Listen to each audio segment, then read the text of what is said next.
વિદ્યાર્થી મિત્રો, ધોરણ 9 વિષય ગણિત પ્રકરણ 9 વર્તુળમાં હવે આપણે સ્વાધ્યાય 9.2 નો દાખલો નંબર 5 જોવાના છે.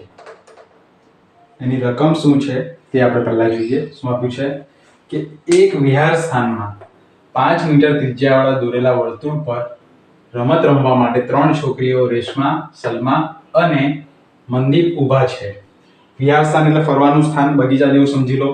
રેશમા દડાને સલમા તરફ ફેંકે છે. રેશમા દડાને સલમા તરફ ફેંકે છે.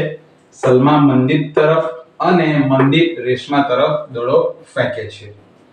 જો રેશમા અને સલમા વચ્ચેનું તથા સલમા અને મનદીપ વચ્ચેનું દરેક અંતર 6 મીટર હોય તો રેશમા અને મનદીપ વચ્ચેનું અંતર આપણે કેટલું હશે તે શોધવાનું છે. જો અહીંયા રકમ ઉપરથી સમજ નહીં પડે તો આપણે આકૃતિ દોરશું તો ત્યારે સમજ પડી જશે શું કહેવા માંગે છે. તો સૌપ્રથમ આપણે શું લખી દઈએ કે જો રેશમા અને સલમા વચ્ચેનું અંતર તથા રેશમા અને મનદીપ વચ્ચેનું અંતર, ધારો કે અહીંયા આપણે R લખી દઈએ. આ R બિંદુ આપી દઈએ જે રેશમાનું સ્થાન છે. રેશમા અને સલમા તો અહીંયા S બિંદુ આપી દઈશું. આ સલમા છે ધારો કે એવું સમજી લઈએ. બરાબર છે ને. અહીંયા M બિંદુ નામ આપી દઈએ મનદીપ માટે. બરાબર છે. R for Reshma, S for સલમા અને M for મનદીપ. વચ્ચેનું અંતર આપણને 6 મીટર આપ્યું છે. તો તે અંતર આપણે સૌપ્રથમ દોરી દઈએ.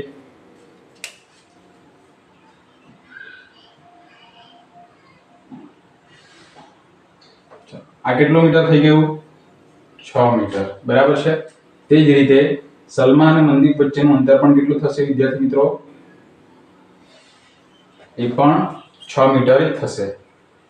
પણ આપણને શું કીધું છે? તો રેશમા અને મનદીપ વચ્ચેનું અંતર, રેશમા અને મનદીપ વચ્ચેનું અંતર, આ સીધું અંતર આપણે શોધવાનું છે. આ બંને વચ્ચેનું અંતર કેટલું થશે તે આપણે શોધવાનું છે. સૌપ્રથમ આપણે શું કરીશું? વર્તુળના કેન્દ્રને પણ M બિંદુ અને R બિંદુ સાથે જોડી દઈએ.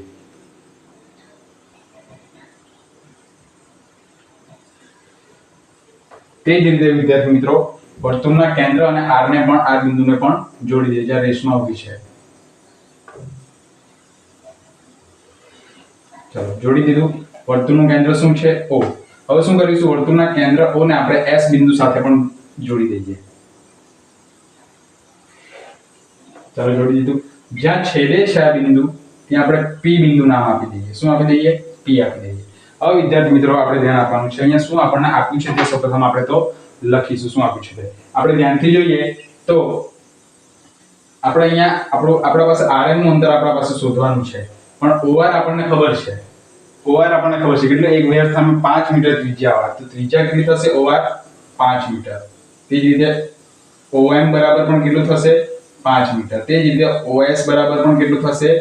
5 મીટર. તો જે આપ્યું છે તે લખી દઈએ. સૌપ્રથમ શું આપ્યું છે કે અહીં OR બરાબર OM થશે અને એના બરાબર પણ OS થશે. કેટલું આપ્યું છે? 5 મીટર. ત્યાર પછી બીજા RS અને SM બરાબર બંને સરખા છે, 6 મીટર આપ્યા છે તે લખી દઈએ. માટે RS બરાબર SM બરાબર કેટલું આપ્યું છે? 6 મીટર. શોધવાનું શું છે વિદ્યાર્થી મિત્રો? રેશમા અને મનદીપ વચ્ચેનું અંતર એટલે RM આપણે શોધવાનું રહ્યું. માટે RM આપણે કેટલું છે તે શોધવાનું છે. હવે વિદ્યાર્થી મિત્રો આપણે ધ્યાનથી જોઈએ અહીંયા તો ORSM એક આપણને ચતુષ્કોણ મળે છે જેની બે OR બાજુ સમસમની બાજુ, બાજુની બાજુ સમસમની બાજુ કેવી છે? સરખી છે. તો સૌપ્રથમ હવે આપણે અહીંયા શું લખીશું કે અહીં OR બરાબર 5 છે અને OM બરાબર 5 છે. બરાબર 5. અને બીજું શું આપ્યું છે? બીજું આપ્યું છે આપણને RS અને SM બરાબર 6 આપ્યા છે. બંને બાજુ સરખી છે. અને RS બરાબર SM બરાબર 6 મીટર. અને આ કેટલું હતું? 5 મીટર. તો બે બાજુ સરખી છે માટે આપણે લખીશું કે માટે ચતુષ્કોણ ORSM એ પતંગાકાર ચતુષ્કોણ થશે.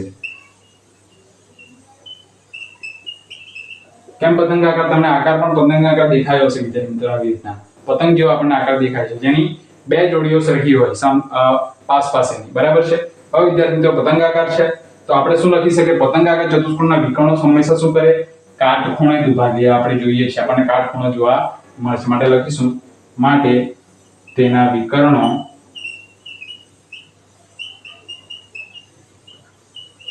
કાટખૂણે દુભાગે છે। કાટખૂણે દુભાગે એટલે આ ખૂણો કેટલા અંશનો થશે વિદ્યાર્થી મિત્રો? 90 અંશ। એટલે કે કયો ખૂણો? O P અને R, O P અને R ખૂણો 90 અંશનો થશે, માટે આપણે લખીશું ખૂણો O P R બરાબર 90 અંશ। હવે તમે ધ્યાનથી જો વિદ્યાર્થી મિત્રો, તો RM પણ એક જીવા છે વર્તુળનું, અને તેના ઉપર એક લંબ, અહીંયા ખૂણો 90 અંશ એટલે લંબ જ રચાશે, એના ઉપર લંબ જ દોર્યો છે આપણે। તો RP બરાબર PM, બંને સરખા કટકા થશે, આ બંને સરખા, અને તે કોના કરતા અડધા થશે? RM કરતા અડધા થશે, માટે આપણે લખીશું અહીંયા કે RP બરાબર PM બરાબર કોના કરતા અડધા છે? આખી જીવા RM કરતા, માટે અડધો RM લખીશું। ચાલો હવે વિદ્યાર્થી મિત્રો ધ્યાન આપજો, અડધો RM લખી દીધો છે આપણે। હવે તમે ધ્યાનથી જો અહીંયા, તો આપણને એક ત્રિકોણ મળે છે OPR, ત્રિકોણ OPR આપણને મળે છે, આ રહ્યો ત્રિકોણ। આ ત્રિકોણમાં ધ્યાન આપવાનું છે આપણે, અને તમે અહીંયા જોઈ પણ શકો છો કે આ સોરી એ ત્રિકોણ તો આપણને મળે જ છે OPR, એ તો ખૂણો મળ્યો છે, આ ત્રિકોણ નહીં, માફ કરજો।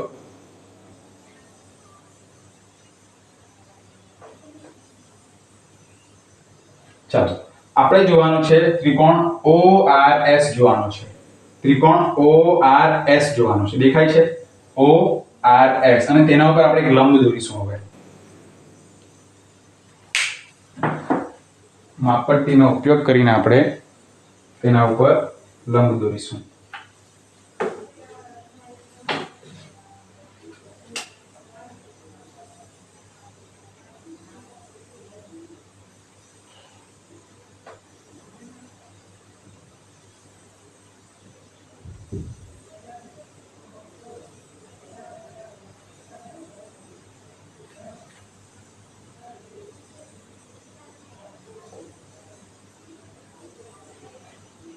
આપણે લંબ દોરી દીધો છે અહીંયા, બરાબર છે, જે 90 અંશનો ખૂણો બનશે। તેના પહેલા વિદ્યાર્થી મિત્રો આપણે શું કરીશું? આપણને RP બરાબર PM બરાબર અડધો RM મળી ગયો છે, તો આપણને RP ની કિંમત પણ મળી જશે। કેવી રીતના? RP સોરી OS ની કિંમત આપણને મળી જશે। અહીંયા જો OS ની કિંમત આપણા પાસે છે 6 મીટર।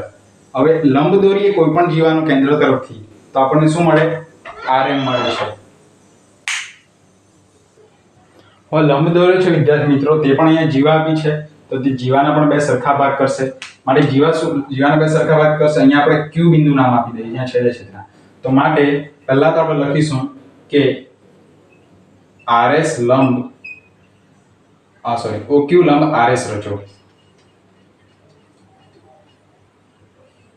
OQ લંબ RS રચો, બરાબર છે। ચાલો OQ લંબ RS રચી દીધું, તો જીવાના બે સરખા ભાગ થશે, RS જીવાના પણ, માટે RQ અને QS બરાબર કેવા થશે? સરખા થશે, માટે RQ બરાબર QS બરાબર અડધા, કોના કરતા અડધા? આખી જીવા RS કરતા અડધા થશે। ચાલો હવે વિદ્યાર્થી મિત્રો આપણે RQ નું માપ શોધવાનું છે, કારણ કે આપણને જે ત્રિકોણ મળે છે તેમાં આપણને RQ નું માપ મળી જાય તો આપણને એ ત્રિકોણનું માપ પણ, ક્ષેત્રફળ પણ આપણે શોધી શકીશું। માટે RQ બરાબર આપણે શું લખી શકીએ? એના બરાબર પણ અડધો RS। તો RS નું માપ આપણને ખબર છે, કેટલું છે RS નું માપ? 6 છે, તો RQ નું માપ કેટલું થશે? 2 તારી 6 થશે, તો RQ બરાબર 3 મળી ગયું। RQ બરાબર 3 મળી ગયો, એમ પણ આપણે મોડે પણ ખબર પડી જાય કે બે ભાગ સરખા થશે એટલે 6 ના 3 અને 3 ભાગ થશે। હવે ચલો RQ મળી ગયો। હવે આપણે આ ત્રિકોણમાં OQ આપણા પાસે નથી, OR છે આપણા પાસે। ત્રિકોણ ORQ ની વાત કરું છું, બરાબર છે। ORQ માં RQ છે, OR છે, પણ OQ નથી। ચાલો તે શોધીએ। તો આ કાટકોણ ત્રિકોણ છે, કારણ કે આ 90 અંશનો ખૂણો બને છે વિદ્યાર્થી મિત્રો। તો કાટકોણ ત્રિકોણમાં કર્ણ કયો થશે? આ રહ્યો આપણો કર્ણ થશે, અને કર્ણ એ બાકીની બે બાજુઓના, કાટખૂણો બનાવતી બે બાજુના વર્ગના સરવાળા બરાબર હોય છે। માટે હવે કર્ણ કયો છે? એટલે ત્રિકોણ લખીશું પહેલા, ત્રિકોણ ORQ માં, બરાબર છે। આપણે કર્ણ છે OR છે આપણો, તો એના વર્ગ બરાબર આપણે લખી શકીએ બાકીની બે બાજુનો વર્ગ, OQ નો વર્ગ બરાબર થશે બીજી કઈ બાજુ RQ નો વર્ગ. ચાલો OR બરાબર કેટલું આપ્યું છે આપણને 5 નો વર્ગ.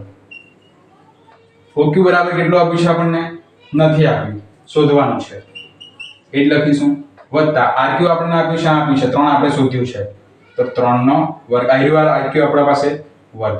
OQ ના સૂત્રનો કરતા બનાવીએ OQ ના વર્ગને. ચાલો તો OQ ના વર્ગને સૂત્રનો કરતા બનાવીએ તો 5 નો વર્ગ ઓછા 3 નો વર્ગ થશે. માટે OQ નો વર્ગ બરાબર 5 નો વર્ગ 25 ઓછા 3 નો વર્ગ 9 થશે. ચાલો હવે OQ નો વર્ગ બરાબર 16 થશે અને OQ બરાબર શું થશે વર્ગમૂળમાં 16. કારણ કે આ બાજુથી વર્ગ કાઢી નાખું તો આ બાજુ શું મુકાય બીજી બાજુ વર્ગમૂળ મુકાશે વિદ્યાર્થી મિત્રો. માટે OQ બરાબર 4 કારણ કે 16 નું વર્ગમૂળ 4 મળે છે. તો OQ બરાબર આપણને 4 મળી ગયું બરાબર છે.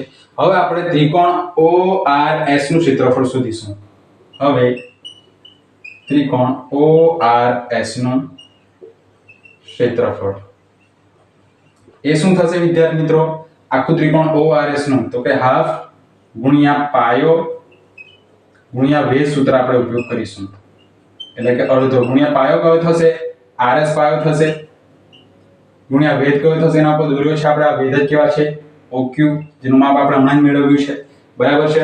હવે ધ્યાન આપજો તે જ રીતે વિદ્યાર્થી મિત્રો ત્રિકોણ ORS નું ક્ષેત્રફળ જો આપણે મેળવવું હોય તો બીજું પણ એક સૂત્ર બનશે. આ ત્રિકોણ છે ORS તો અહીંયા OS પણ વિદ્યાર્થી મિત્રો પાયો બની શકે. તો હાફ ગુણ્યા પાયો હું OS પણ લઈ શકું અને તેના ઉપર લંબ છે આ RP પણ લંબ આપણને દેખાય છે 90° નો ખૂણો બને છે. તો આ પાયો અને આ વેધ પણ થઈ શકે. માટે પાયો અહીંયા કયો થશે એવી રીતના આપણે લખીએ તો પાયો OS ગુણ્યા વેધ કયો થશે RP. ચાલો બંને ત્રિકોણ સરખા છે માટે બંને ત્રિકોણના ક્ષેત્રફળને સરખાવી દઈએ આપણે બરાબર છે. બંને ક્ષેત્રફળને સરખાવતા